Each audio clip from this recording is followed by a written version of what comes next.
Welcome to Canadian Innovators, the show that celebrates innovation, entrepreneurs, and the Canadian spirit. I'm Jocelyn Bamford, and every week we introduce a new entrepreneur or expert in the economy to tell their stories and unpack the challenges of keeping jobs in Canada, as well as share ideas for economic growth and prosperity. The deadline is fast approaching for the renewal of the USMCA deal. Prime Minister Mark Carney presented himself as a businessman that could get the deal done. And yet we're looking down the barrel of the end of the deal and time for renegotiations. Today on the program, we're going to discuss where we are with a free trade deal with the United States and the consequences to small to medium-sized business if one is not reached quickly. Joining me to discuss today is Georganne Burke, Senior Vice President, Pathway Group. Georgianne is a seasoned veteran of political activities in both the United States and Canada. Georgianne is also a political commentator, panelist, and avid social media commentator. Additionally, she serves as the Vice President of Operations on the Canadian Club of Ottawa and is a director of Exigent Foundation. Please welcome back to the program, Georganne Burke. Great to see you, Georgianne. Great to see you too. Georgianne, we have a lot to discuss and a little time, so let's get right to it. Georgianne, what is your analysis with what is going on with the U.S.-Canadian free trade deal? Actually, it's kind of unnerving, but I will say I'm going to call myself the Oracle of Ottawa. I predicted that this would be the situation shortly after the election in 2024 in the U.S., simply because of what I observed of behavior of our Canadian politicians, starting with Trudeau and continuing on to Mark Carney. They don't seem to have a real interest in pursuing this trade deal, which I honestly don't understand, because millions of jobs are at stake if it doesn't happen. I feel also, I mean, it's not just me. You've heard from the American ambassador and others saying, where's Canada? Canada is like non-existent. Dominic LeBlanc, who was put in charge of this for the House of Commons, for the, on that side of government, on the government side, was invisible in Washington until only a couple of weeks ago. He was supposed to be one of the main people negotiating.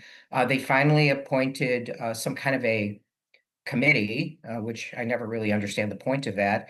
They need to get trade people on this with the trade people in the U.S. and talk seriously about where this deal is going or not. And I think the longer they put it off, the more dangerous it becomes for Canadians and Canadian business. Yeah, it's horrifying and very scary for especially small and medium-sized business. Georgianne, let's look at a clip from the House of Commons where David McKenzie, MP from Calgary, is having some comments. Let's roll the tape. The Honourable Member for Calgary Signal Hill. Mr. Speaker, Canada's ambassador to the U.S. says Canada is ready, willing, and able to start the Usmca review. The USTR says the U.S. is ready to talk. So what's the delay? This reminds me of a grade 7 school dance. Everyone wants to dance, but no one will be the first to ask. 2.6 million Canadian jobs rely on trade with the U.S. Tariffs are costing Canadians billions. When will this Prime Minister pick up the phone, get moving on U.S. trade deal that he promised Canadians? The Honourable Minister of International Trade. Speaker, the Canada-U.S. trade relationship is vitally important. It supports millions of jobs on both sides of the border. It supports our workers, our industries, and our businesses. With our new advisory council, we'll continue to take a Team Canada approach as we approach the Usmca review. Thank you. Georgianne, your thoughts? I would call that meaningless word salad from Menendez Sadu. That did not answer the question. And I think my points that I made before are just borne out by what David McKenzie said. I actually laughed at his analogy to the junior high school dance because it's so true.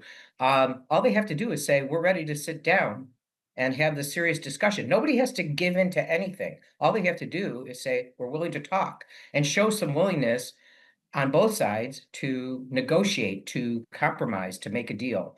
I never understood why this is so difficult. I don't see why this is such a problem. And as I said before, the longer this gets put off, the worse it is for Canadian business, especially small and medium-sized businesses.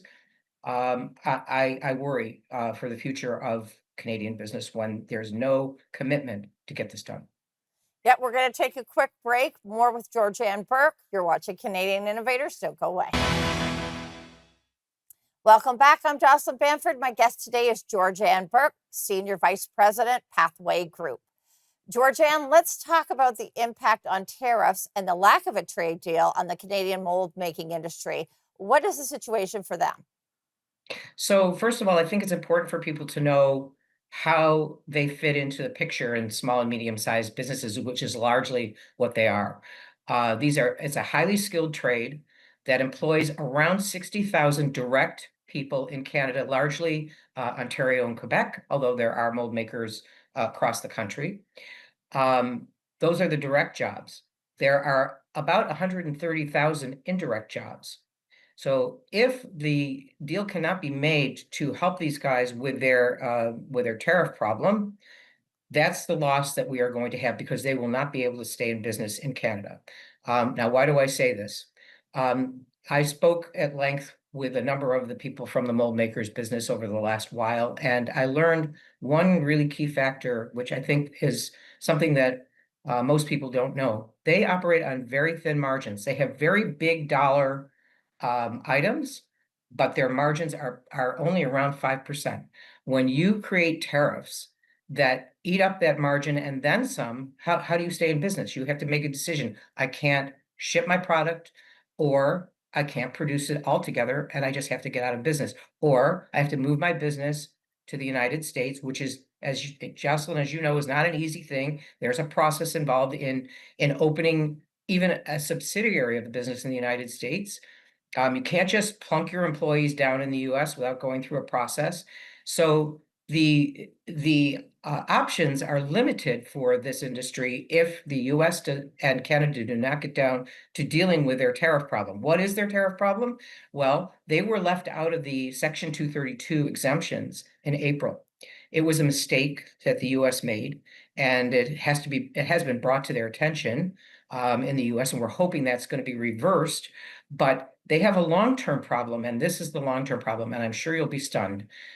The biggest producer outside of the US and Canada of molds is, guess who? China. The quality is not the same quality as Canada or the US by a long shot, but they can send molds, and people will have to decide, can we deal with the lower quality mold to produce the things that we need? If people don't know what molds are used for, anything that's made out of plastic needs a mold. It's used heavily in the defense industry for creation of big items. Okay, anything that's molded has to go into a mold, and that's what these guys produce. It's a very big steel related industry. One of the problems that the US has with the mold making industry right now is that there is a question of Canadian content in the steel. There has been an issue of dumping. There has been an issue of mixing content. Sometimes it's purposeful, and sometimes they're not being told by their steel suppliers that they're mixing or producing only Chinese steel, for example, to do these products. And the US has caught on to it, and they're not happy with it. So Canada's got some things that they have to fix, but the US needs this product. They could not possibly pick up the slack if the Canadian businesses went out of business and no longer produce molds. They would put the auto industry behind a full model season, which is unacceptable under any circumstance, unless they're willing to take low quality Chinese molds. So, So Georgianne, these are the things that they're facing. so what can we do to remedy this? It's a huge problem. We hear about dumping from just about every manufacturing industry across Canada, but what can we do to remedy both dumping and the mold making industry? And we just got about a minute left. So it's the same problem for every industry, Jocelyn. The Canadian government has to sit down seriously with the United States and make a deal, number one. But it would be good, and much to my shock, it wasn't the case, if they understood the problems facing some of these industries.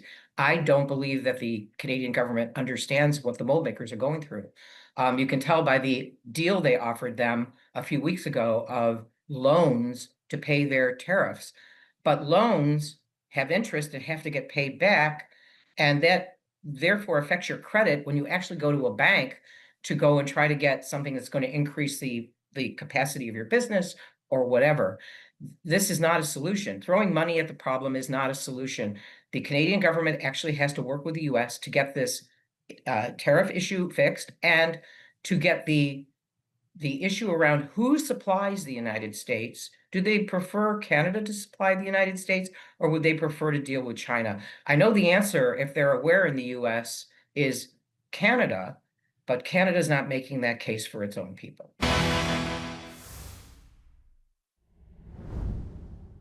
We're back. I'm speaking with Georganne Burke, Senior Vice President, Pathway Group.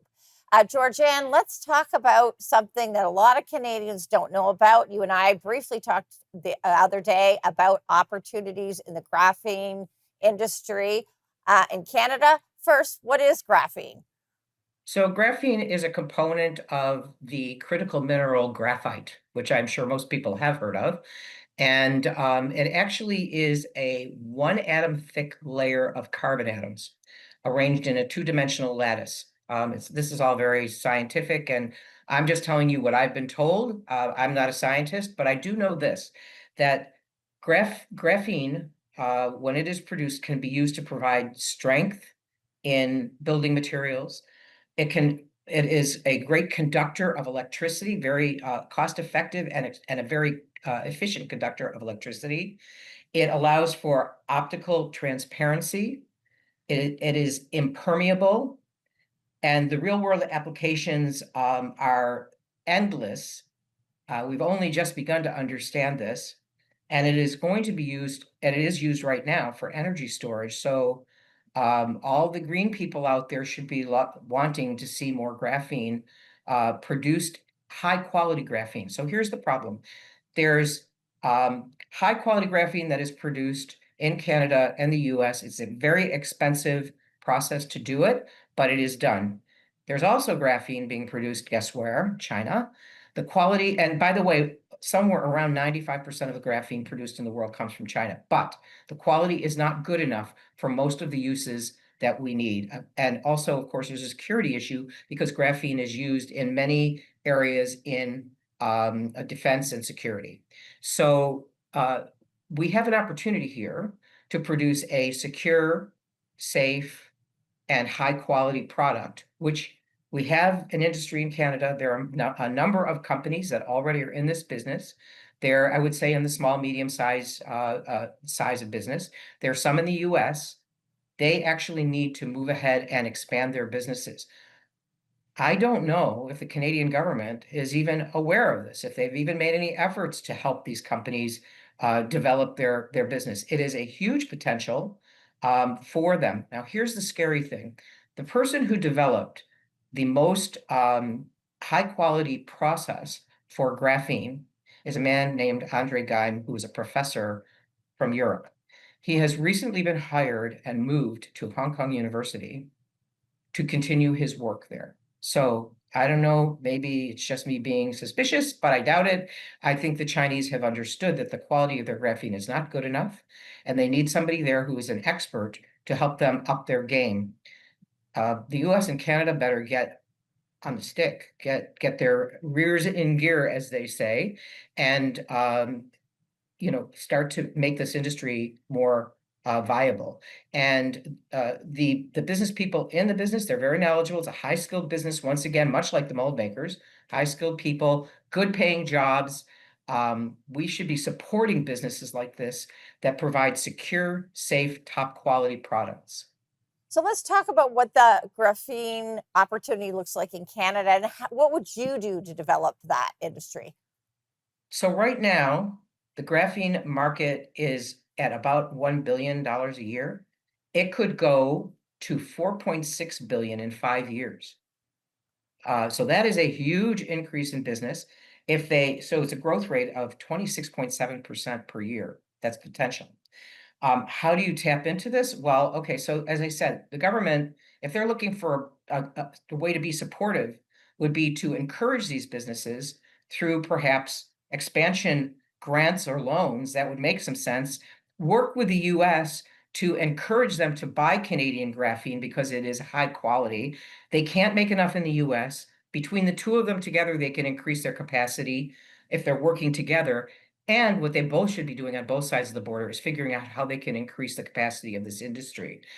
This can be done. In the past, Canada and the US have always worked together instead of at cross purposes to grow industries that are mutually beneficial. This is one of those. And this is a particularly important one because there's so much in the security industry and in the sort of future of AI and all kinds of other industries that will utilize graphene and its qualities. It is very important to start growing this business. And you do it not by the government actually going in and paying money and saying, I'm going to expand by 200 employees, but encouraging that growth, making available the kinds of assistance and perhaps some funding, perhaps some grants, perhaps some loans, and also working with the United States, its biggest partner in this, to make sure that they want to buy this product from Canada. If they want to buy it, there's a reason to expand. Welcome back. My guest today is Georganne Burke, Senior Vice President, Pathway Group. Georgianne, you and I have discussed the incredible talent of Canadian skilled laborers in the past. With the LNG Canada Project, the Canadian government, against the ruling of their own trade tribunal, allowed LNG terminals that were built and subsidized by the Communist Chinese Party, and that harmed Canadian companies, jobs. And they claim they did this because Canada didn't have the expert to make these terminals in Canada. We know that the second leading manufacturer of LNG terminals in the United States, they don't have any expertise that we don't have here in Canada. But let's see an exchange between Minister LeBlanc and Shannon Stubbs on this issue, where Ms. Stubbs did ask the minister if they were going to allow the second part of manufacturing for the project to be done in China. And he gave a very non-committal answer. Your thoughts on this? Let's talk about the threat from Communist China to our manufacturing base. So, Dominic LeBlanc and his whole team over there are experts at giving non-answers to these very complicated problems. The truth is that one thing that Canada has an abundance of, and I'm saying this in a general sense and in a specific sense to the LNG project, we have very high-skilled workers. That is, that the problem that Canada has is not a lack of skilled workers. We have them in many industries, including the LNG industry specifically. And by the way, if we want to be helpful to Indigenous people, they're very much interested, involved, and trained in this area. Just as a point for all the people that are always talking about reconciliation. The LNG project should not, because I got to jump back a little bit here. All of these things that have to do with food security, communication security, energy security, and general defense, these should be done by Canada, for Canada. The United States should do it for the United States, by the United States. LNG is a resource, an energy resource. This should not be controlled or have any input in any way, shape, or form from any foreign actor that is not a friend. China, contrary to apparently what Prime Minister Carney thinks, is not an ally. They're an aggressor. They are an enemy country. The people are not our enemies, but that government sure is. And they do not share our values as Canadians. They do not share our values with the rest of the civilized world. So we have a problem here. We cannot continue to farm things out to China and expect, first of all, for Canada to remain independent and sovereign, because their goal is never that from China. And secondly, how are we going to have the US trust us if we are farming these things out to their chief enemy, which is China? We have to keep this in mind. I'm not saying it's a question of kowtowing to American interests, because in this particular case, American interests and Canadian interests intersect. They are the same. So, from my perspective, if we don't take action on this, if we don't say we will not do any more LNG business with China. This is going to be done in Canada by Canadians. If we have to, maybe we need, maybe the capacity is too much for all the Canadians. Okay, well, there's Americans that can come and help us with this. Okay, that's what it should be. You work with your allies, you work with your friends, you don't work with your enemies. So we only have about 30 seconds left. Would you say you disagree with the Prime Minister's suggestion that we should decrease our partnership with the U.S. and increase our relationship with Communist China? That could be the understatement of the millennium. I think it is a huge mistake. It is a huge mistake just from a communications perspective, a political perspective, let alone a business perspective, because they will lose the confidence of the American government, and this is going to create a gigantic problem. CUSMA will not be able to be negotiated as a tripartite agreement. If we're lucky, we'll get a bilateral, if we're lucky. But right now, they don't see us as allies. Well, that's all the time we have for today. Georgianne, thank you so much for joining us. We'll have to have you back again soon. Thanks very much. It was great seeing you. That's all the time we have for today. Thanks to my guest, Georganne Burke, Senior Vice President, Pathway Group. I'm Jocelyn Bamford. Thank you for watching Canadian Innovators. If you're an innovator, tell us your story. Write to us at info@thenewsforum.ca, and we'll see you next time.